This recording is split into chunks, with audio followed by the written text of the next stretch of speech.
Hello guys and welcome back to my channel. My name is Sarah and I'm a flower farmer in East Yorkshire in the UK, and I make lots of videos on my flower farm based on what's going on the flower farm, different projects that we've got going on, and also kind of how to do videos are based on growing flowers and all the kind of regenerative farming things that go along with that, because I'm big into regenerative farming and natural farming techniques at the moment, and probably for the rest of my growing career as well. So today what I want to do is take you on a farm tour. It is now the 12th of May, so I want to show you around the farm and give you some updates on what's going on and how things have changed since I last showed you around, which was probably quite a long time ago now.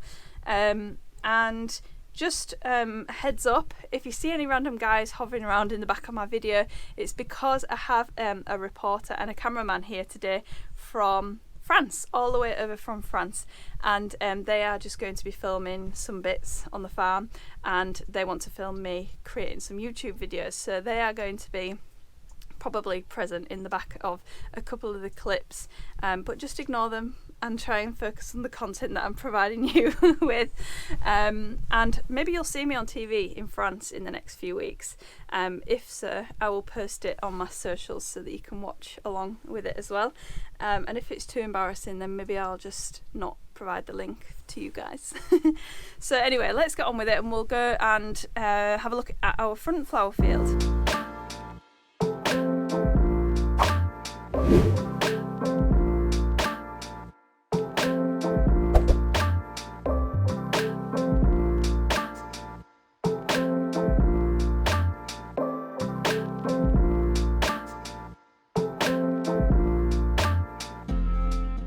So I'm out here in my front flower field, which if you've been watching my videos for a while, you will know that this is my original flower field, and it's kind of a triangular shape, and I am trying to make this area into more of a perennial flower growing area. So lots of these beds are now filled with perennials, and there are a couple that are filled with annuals as well, just as I'm adding to my stock and things like that. So I thought I would just show you how things are going along since I haven't shown you around in a while. So what we've got at the back here is the 9-bark, or the Physocarpus, which is leafing up really nicely and it's looking in a really nice red colour, and I tend to use that towards the end of the season when we've got those nice reddy burgundy kind of autumnal colours going on. And then we have a couple of things like verbena, hastata. I actually tried to grow some more verbena hastata from seed at the start of the year, but it was not successful. So I'm going to have to buy some more plants, I think, rather than trying to grow them all from seed unsuccessfully. And then here we have some shrubs that I put in last year after my trip to Reeton Nursery, which you might remember as well. I've got some Pittosporum down there. Some of it didn't make it over winter, but I'm hoping that I can just fill those gaps in with more perennials as the season goes along.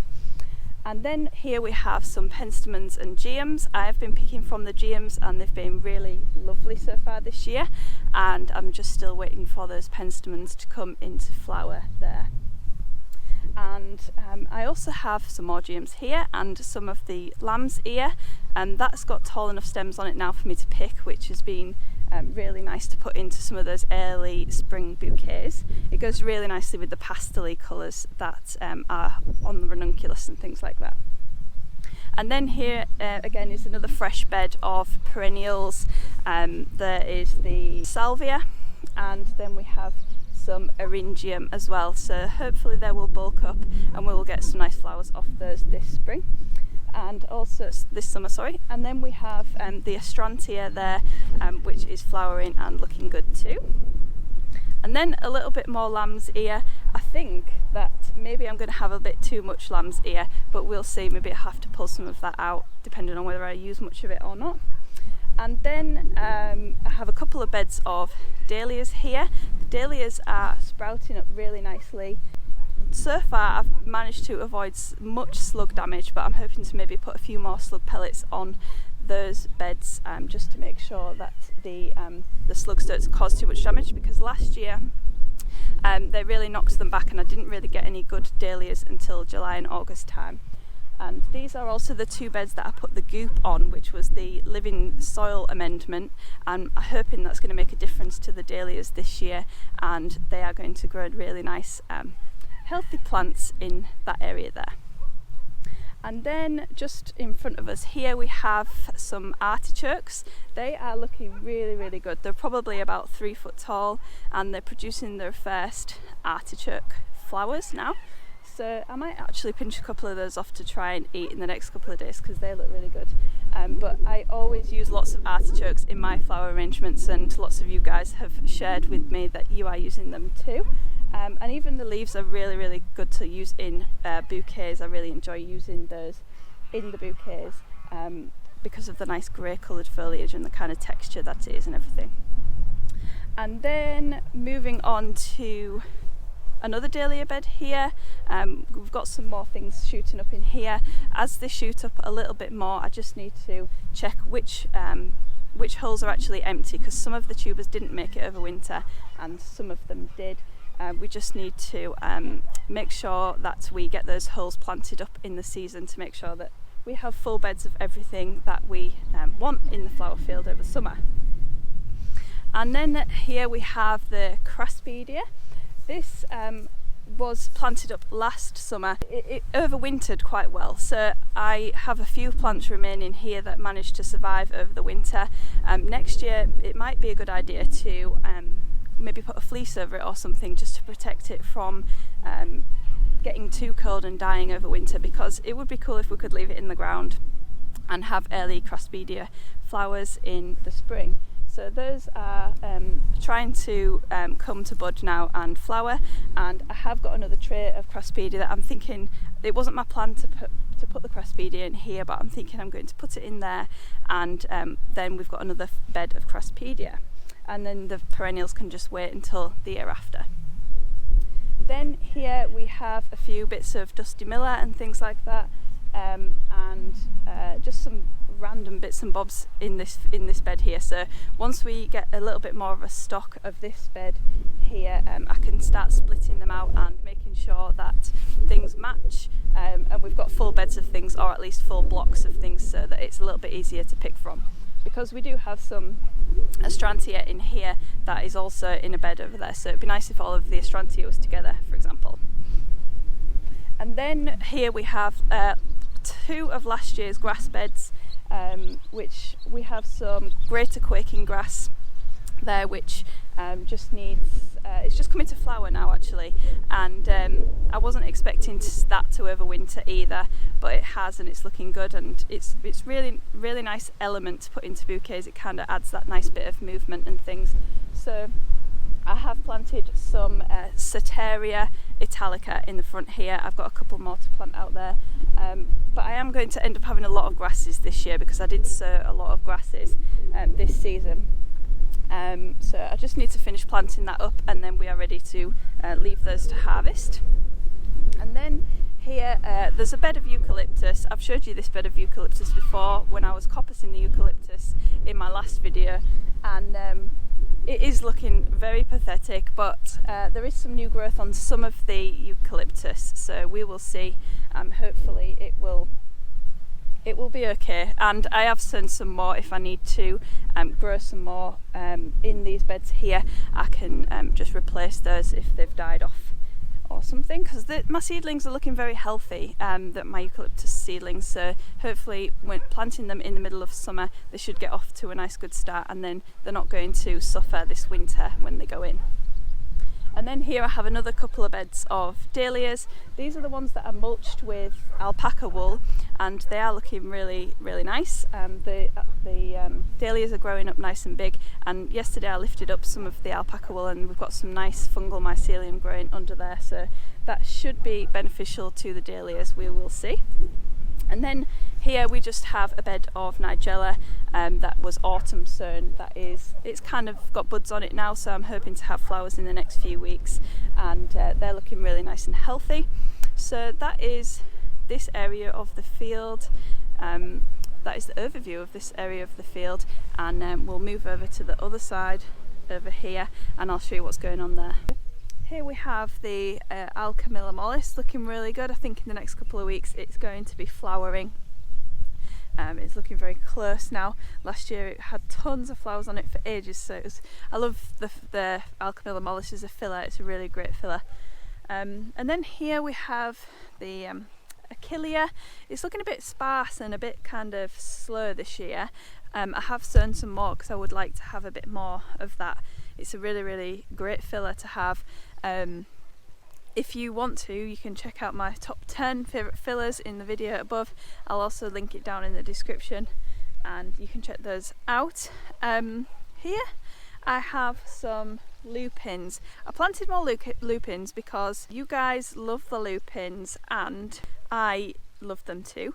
And last year lots of you were asking me about lupin aphid on my videos and pictures and things about lupins, and I was like, well, I don't have problems with lupin aphid, so sorry but I can't help you. And this year my more established lupins that are over there are absolutely infested with lupin aphid, so I'm not sure what I'm going to do about that. I'm thinking of making some kind of concoction out of garlic and washing up liquid and stuff, possibly some clove oil. I've been sent a recipe by somebody on Instagram which I'm thinking I'm going to give it a go, so I'm just going to wait for the ingredients for that to arrive tomorrow and then give that a spray, because the aphids are absolutely huge and really disgusting looking.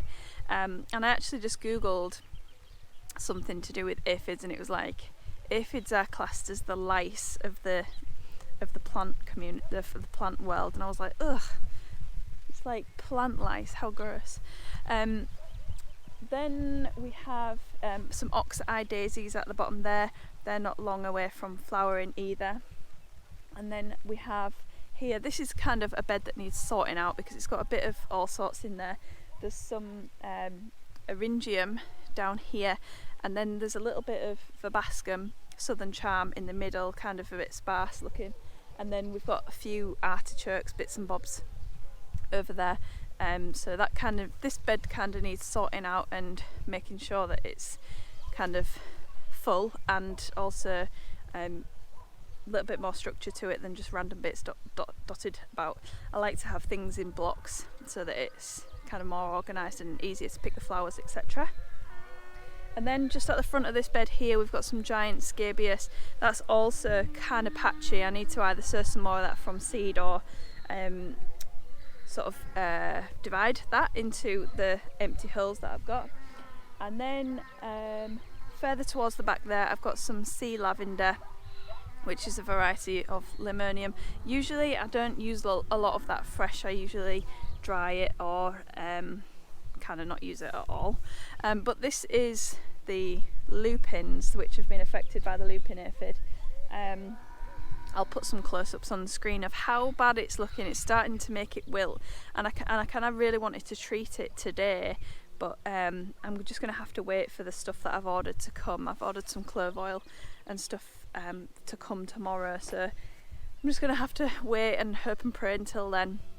I did actually the other day get a hose pipe and just try and blast some of the aphids off some of the leaves, but they're back, straight back on there, looking like they're just having a feast on the lupins. So hopefully this spray will work. The person who recommended the recipe to me said that it worked for them. So I've also had lots of messages of people who've said that this is the reason why they stopped growing lupins. So I'm kind of regretting putting like probably about 200 more plants in to that bed there, but we'll just have to see how it goes. Maybe I will have to rip them out and replace with something else.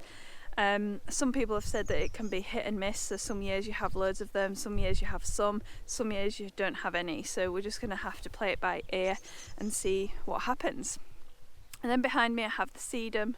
It always looks really great and healthy at this time of year. It'll probably be quite a few more weeks until we've got flowers on those. I'm wondering whether to Chelsea chop these because usually it all comes at once and I just don't use it all in time, and also the flowers are quite large and kind of not very manageable, so I think if you Chelsea chop them you can get some smaller, kind of more delicate stems, which are the ones that I like to use there anyway. So Then a couple bits more sedum at the front of this bed here, then some phlox. I actually took some root cuttings of this phlox to fill in the gaps in autumn time, and I've got some of those going in the greenhouse, so they need to be planted out soon. And then there is some more of a scabious at the bottom end of there, but usually I only get a few stems off them. This bed here kind of needs sorting out. It's not really got anything in it at all. The eucalyptus, this is kind of the shrubby area that I'm in now.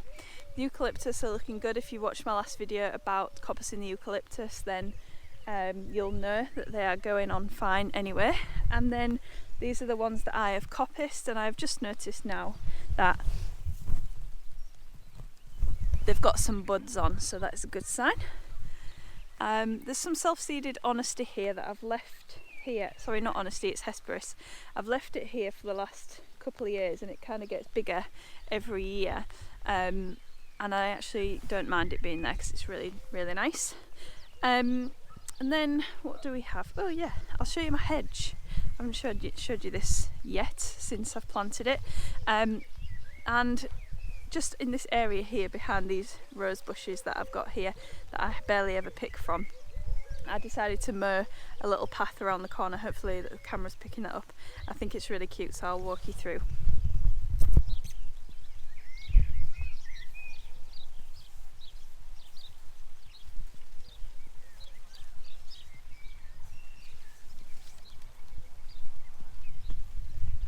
This lilac here is one that I planted when I first started flower farming. This is one of the first purchases that I made and planted back in 2017, and it's only just really created a decent display of flowers, so hopefully it will just continue to grow and look good throughout the years. And then my hedge is looking really good. It's kind of leafing out, looking really nice, and hopefully it will grow quite tall this year and create a bit of a screen for us between the field and the road, and also create a bit of shelter for frogs and toads and things, because we do get quite a lot of frogs and toads in this field, probably due to the proximity of the pond over there. But yeah, anything I can do to encourage the wildlife, hopefully the birds will enjoy it. The frogs and the toads, they will predate upon the slugs and snails, and we can create kind of a good community in the field that will kind of balance itself out when any problems occur. So that is really everything in this field. Oh, there's some raspberry canes in the centre of the field there. The ones at the back are autumn fruiting. I actually chopped those down to the ground at the wrong time of year last year, and they didn't produce any fruit on them. So I've left them. I haven't cut them at all this year, and they've got some good buds on them, some good flower buds, so hopefully we'll get lots of raspberries this year. And there's a few bushes down here that are summer fruiting, so I should have cut them down a lot earlier last season, but I only cut them down this spring, so they're looking quite small at the moment, but hopefully they'll be able to catch up and put some good growth on, and we can have some good raspberries. It's a good little snack when you're walking around the field. Right, so that's this field finished. We'll have a look in the greenhouses, and then we'll head off to the other field around the back. So here's a random area around the side of my house, which has a few things that I've kicked out of the greenhouse here. There's probably quite a lot more that needs to be kicked out of the greenhouse, but we're running out of room. This is my was originally my hardening off area, but it's kind of full now with perennials, etc. What have I got here? Some Silene vulgaris. That needs planting out. I've got some sweet peas, which I think I'm actually going to give to my mum. She's already had one batch for her garden. And then we've got mint plants and eryngium there. And then on this bench here we have some foxgloves that I spring sowed that I'm hoping to have ready in autumn. We're going to have to see about that because it's an experiment. Then we've got grasses, dill, and quite a lot of snapdragons, and there's even more snapdragons around the back. And then I'll just take you to have a look in the greenhouse.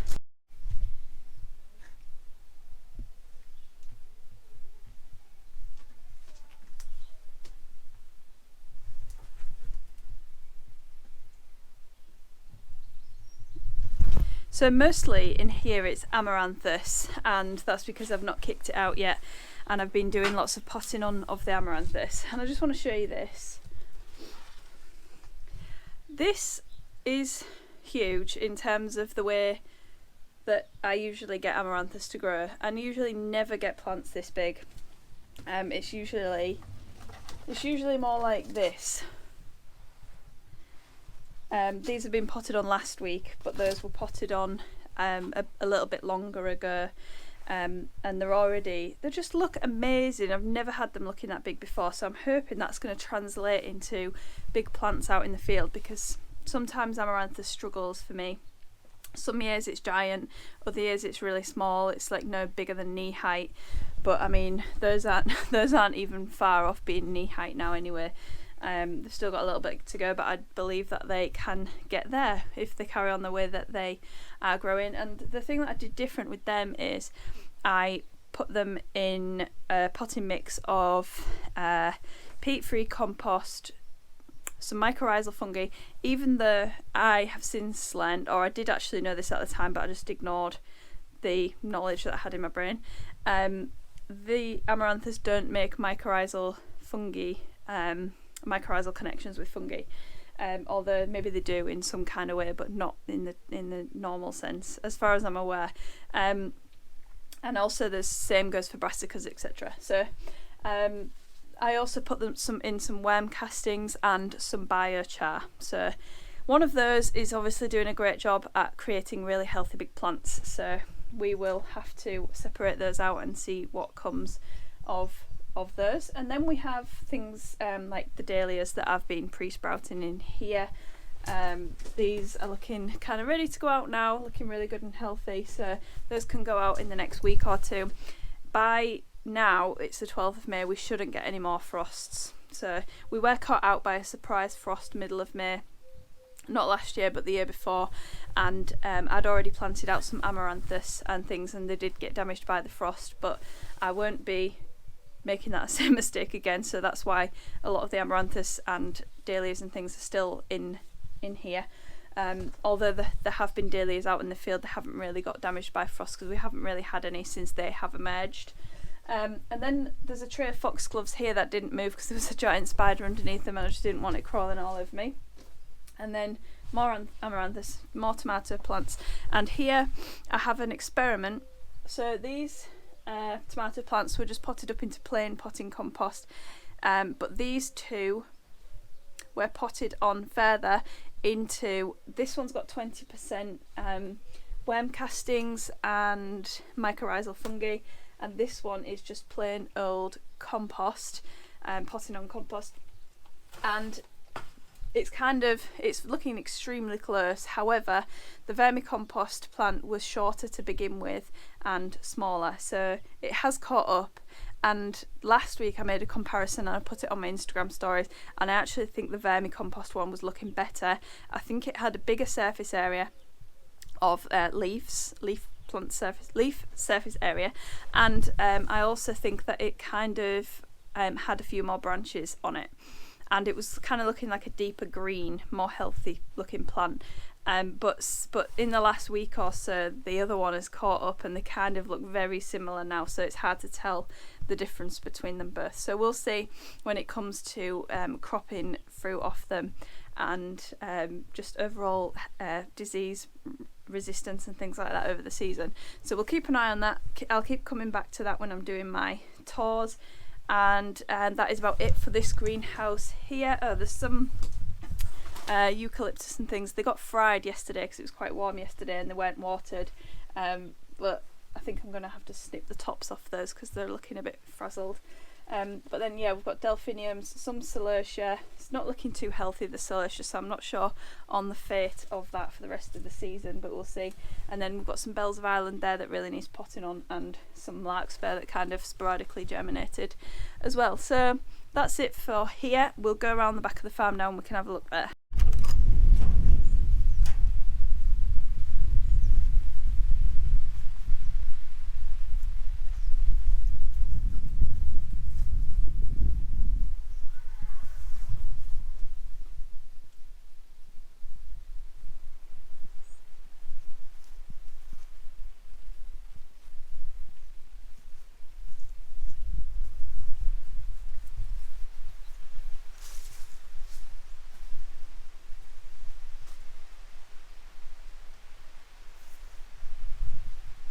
So we're in the backfield now, and I've got 3 out of 8 beds planted up in here, planted up fully, and as you can see, the greenhouses and things are full of plants ready to go into these fields, but I haven't got any more beds prepped and I've run out of compost. So I'm trying to, well, let me start from the beginning. This bed here, really struggling with thistles on this bed, so I'm reluctant to put the weed membrane back on because I know that the thistles are just going to grow up underneath the weed membrane and continue to make my life hell.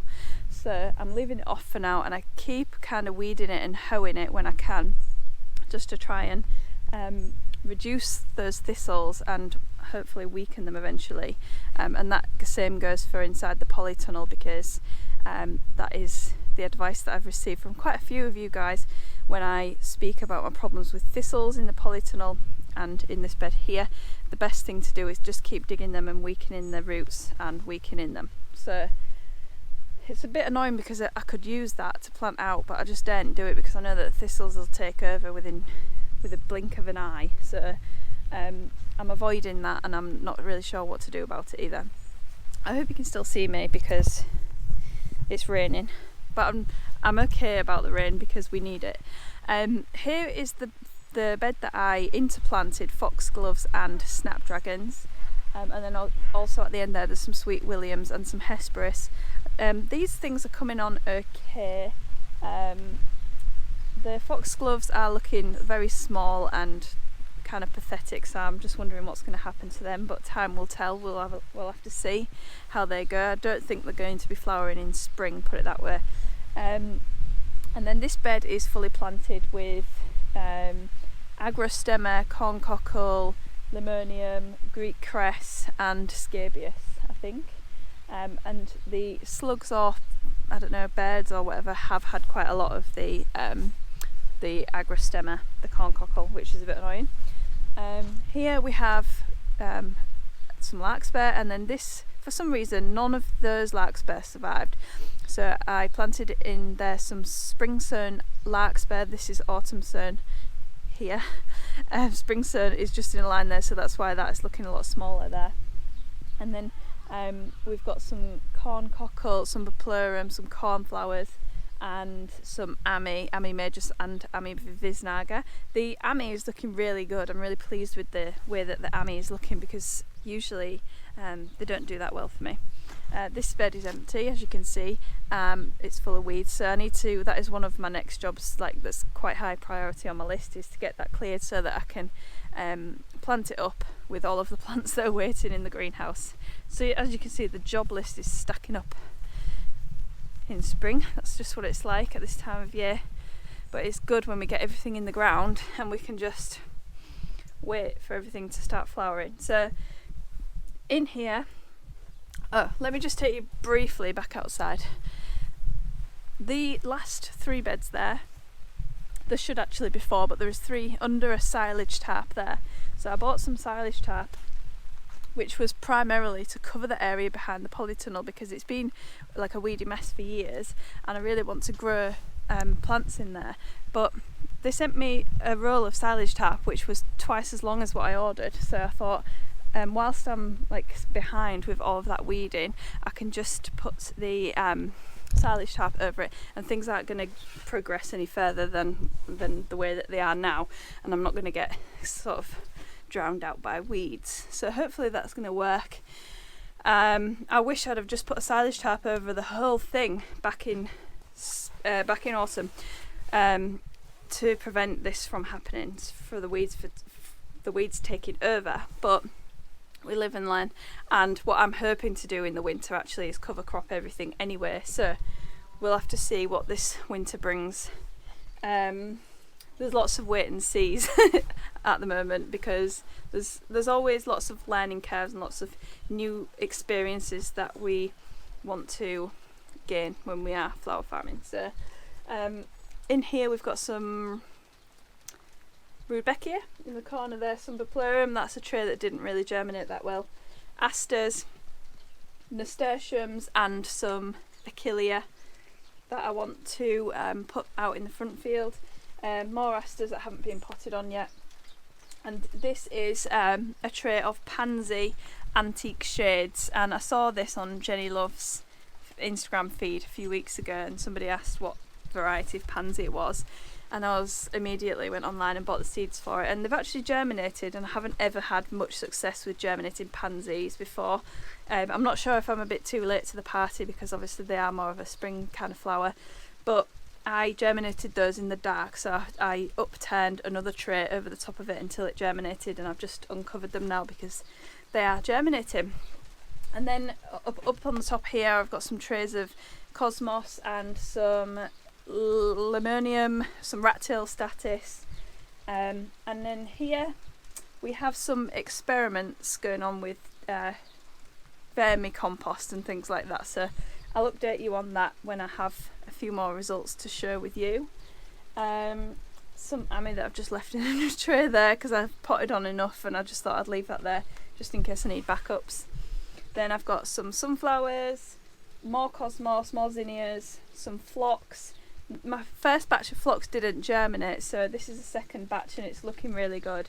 I just thought, I haven't had actually grown phlox for about 3 or 4 years, and I see it on everybody's Instagram feeds, and I'm like, I just love that phlox so much, and I just can't ever get it to grow. So I have decided to have another go with it, and I'm going to put it inside a tunnel in field, because obviously I'm going to be taking the polytunnel out of production for the summer, so that's going to go under a tunnel, because I have tried to grow it outside before and it just didn't really work. This is a tray of buddleia mint. I'm not really sure why that hasn't germinated, but it was sown at the same time as all of these things. I'm hoping it's just taking a while. Maybe I need to Google if there's any specific recommendations for that. And then there's some nigella, another succession of nigella that I've got there, and some helichrysum. I cannot for the life of me get helichrysum to germinate this year. I don't know why, but I just love it so much and I really want a lot of it, and I just can't get it to germinate. So that's about my 4th attempt at getting helichrysum to germinate. There is quite a few, I wouldn't say quite a few, but probably at least 50% germination. If anyone's got any tricks up the sleeve about helichrysum, then please let me know, because I just love it and I can't get it to germinate. And there doesn't seem to be any specific kind of advice for it online, so I'm not really sure where I'm going wrong. Everything else seems to be doing okay. Then out here, this is the cold frame area. There's quite a few things here. A couple of trays of snapdragons at the back there. Some giant poppies, those need planting out desperately, and then there's also a tray of giant poppies down here that need potting on. And some grasses, bunny-tail grass, some cynoglossum. There was a pheasant that was living in my greenhouse. Usually I don't shut my greenhouses up or anything on a night, I just leave everything open. I don't like to faff around with things too much, and the pheasant was coming in here on a night and causing chaos, so I have to come here every night and remember to shut the door so that the pheasant doesn't come in. So the pheasant was knocking over a lot of this cynoglossum, so I haven't got as much as I originally sowed in the first place, but we've still got some. Then we've got some mallow, some stocks, some sunflowers. They're looking a bit dry at the back over there, I need to water them. And then some ammi that I've potted on, and some auroch that I've tried to sow there. I don't get very good germination success with auroch when it's in a tray like that for some reason. It seems to like to self-seed outside instead. In here we have some more sunflowers, some statice, some more grasses, some more mallow, more ammi, cornflowers and corncockle, craspedia, that's going to go in the front field where I showed you where the craspedia was from last year. And then under there we've just got some trays of zinnias that I potted on a couple of weeks ago, and some rudbeckia. So yeah, all the seedlings are going well this year. I'm quite pleased with the way that the seedlings have been going this season. And then we're in the polytunnel now. The ranunculus are looking good, despite the fact that I didn't think they were going to look good just because of the current situation in here. Let's have a look. So I've got the asparagus fern at the back. mixed in with last year's dried stems that I didn't cut down. Asparagus fern is looking good there. And then I've got some Canterbury bells down there, which is always really, really nice. Some stocks, they've just started getting buds on, so hopefully I'll have some nice, I think that's an antique brown variety. Anemones here, looking good. Ranunculus looking good. And then this whole back area here is full of ranunculus. I'm hoping that next week I'm going to start doing my subscription bouquets. So I've got all the bunches to make up next week for the subscription flowers, so I'm hoping that the ranunculus are going to last until then, and then I can use things like the Orlea, etc. to go in those bunches, and geums and hesperis and anything else that's flowering basically. Here's some of the oregano. I absolutely love using oregano. You've probably seen it on my farm tours before if you've watched any of them. It's really, really, really cute little filler. So that's it for this back area of the farm and the farm in general. You've seen it all now. I hope you enjoyed this tour. If you did, give a thumbs up. Write me a comment. How are things going for you guys this season? I would love to know what's going well for you, what isn't going so well for you. Like I said to you guys, the helichrysum's not doing well, but my amaranthus looks amazing. So let me know successes and failures down in the comments. And don't forget, if you want to show an extra level of support, then you can buy me a coffee, which is linked down in my description below. And I just want to say thanks to the following people for buying me a coffee since the last video. I really appreciate it, and it really helps towards me being able to make these videos, and the production costs and everything like that. And maybe I can actually enjoy a coffee or a beer or a wine or something at some point during the season. So tomorrow I'm getting my alpacas sheared. I'll probably film that, the process of that, and I'm thinking that there might be another little video that's like a come to work with me video brewing in the next couple of weeks, so you guys can see what's happening behind the scenes. So yeah, thanks so much for watching, and I'll see you next time.